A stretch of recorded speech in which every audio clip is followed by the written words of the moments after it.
భారత్ లో పాక్ ప్రేరేపిత ఉగ్రవాద సంస్థ జైషే తరపున కుట్రలకు పాల్పడుతున్న డాక్టర్ షాహీన్ విషయంలో సంచలన అంశాలు వెలుగులోకి వస్తున్నాయి. ఢిల్లీ పేలుడుకు ముందు ఉగ్రవాది షాహీన్ గల్ఫ్ దేశాలకు చెక్కేయాలని భావించినట్టుగా ఎన్ఐఏ అధికారులు తమ దర్యాప్తులో గుర్తించారు. కొత్త పాస్పోర్ట్ రాకపోవడంతో షాహీన్ గల్ఫ్ ప్రయాణం ఆగిపోయింది. గల్ఫ్ దేశాలలో పాక్ చెందిన హ్యాండర్లతో భేటీకి షాహీన్ ప్లాన్ వేసుకుంది.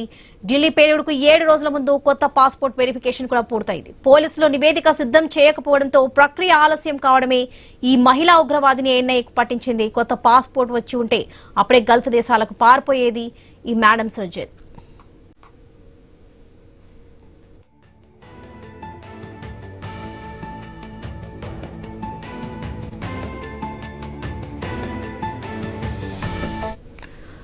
ఉగ్రవాది షాహీన్ లాకర్ నుంచి గల్ఫ్ దేశాలకు చెందిన కరెన్సీ లభ్యం కావడంతో గతంలో అనేక సార్లు కూడా గల్ఫ్ దేశాలకు వెళ్లినట్లుగా తెలుసుకున్నారు. అయితే గల్ఫ్ దేశాల్లో ఉగ్రవాది షాహీన్ ఎవరెవరని కలిసి మాట్లాడింది, గల్ఫ్ దేశాల్లో ఉగ్రవాది షాహీన్ బస చేస్తున్న హోటల్ ఏంటి, గల్ఫ్ దేశాల పర్యటనలో ఉగ్రవాది షాహీన్ ఎక్కడెక్కడికి వెళ్లింది అనే అంశాలు కూడా ఆరా తీసే పనిలో ఎన్ఐఏ దర్యాప్తు బృందం నిమగ్నమైంది.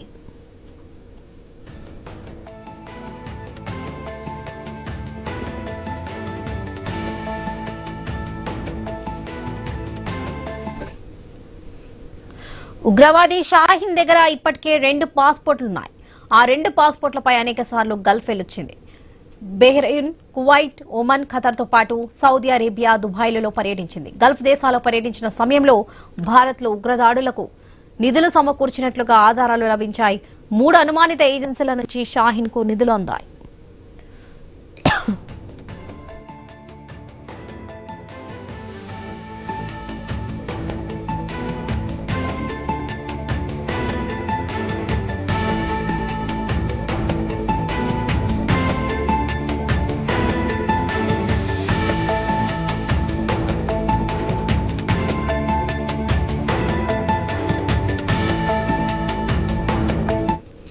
షాహీన్ లాకర్ లో డబ్బుతో పాటు భారీగా బంగారం కూడా స్వాధీనం చేసుకున్నారు. అల్ఫలా యూనివర్సిటీలోని 22వ నంబర్ గదిలో ఈ లాకర్ ఉంది. లాకర్ నుంచి 18,50,000 నగదు, బంగారు బిస్కెట్లు సీజ్ చేశారు. ఉగ్రవాది షాహీన్ పెద్ద మొత్తంలో నగదు ఎందుకు దాచిపెట్టింది, భారీ మొత్తంలో షాహీన్ కు నిధులు ఇచ్చింది ఎవరు అనే కోణంలో కూడా దర్యాప్తు సాగుతుంది.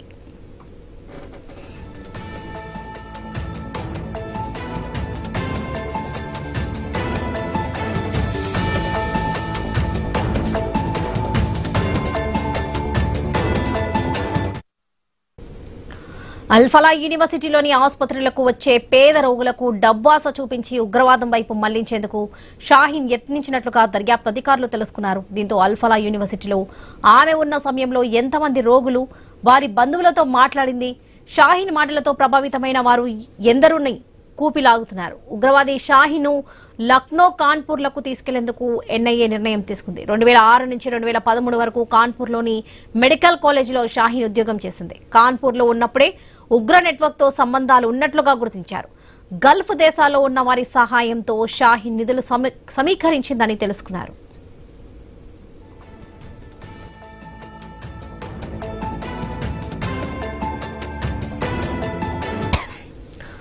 లక్నో, కాన్పూర్లో ఎవరెవరితో ఉగ్రవాద షాహీన్ భేటీ అయ్యేది, కుటుంబ సభ్యులతో ఉగ్రవాది షాహీన్ చర్చించిన అంశాలేంటి అనే అంశాలను కూడా ఆరా తీస్తున్నారు పోలీసులు. షాహీన్ సమక్షంలో మరోసారి ఆమె తండ్రి ఇంటిలో సోదాలు చేసే ఛాన్స్ ఉంది. దీంతో ఉత్తరప్రదేశ్లోని లక్నో, కాన్పూర్లో బందోబస్తు పెంచారు. ఢిల్లీ బ్లాస్ట్ తర్వాత షాహీన్ చుట్టూ జరుగుతున్న విచారణలో అనేక కీలక అంశాలైతే వెలుగులోకి వస్తున్నాయి. అల్ఫలా యూనివర్సిటీకి తీసుకెళ్లగానే రహస్య లాకర్ బయటపడింది. ఇప్పుడు లక్నో, కాన్పూర్లో మరిన్ని విషయాలు వెలుగులోకి వస్తాయా అనే ఉత్కంఠ కూడా నెలకొంది. అనేక ఏళ్లుగా జైషే మహిళా వింగ్ భారత్ లో షాహీన్ నేతృత్వం వహిస్తుంది. దీంతో చాలా మందిని ఉగ్ర కార్యకలాపాల వైపు ఆకర్షించినట్లుగా అనుమానిస్తున్నారు.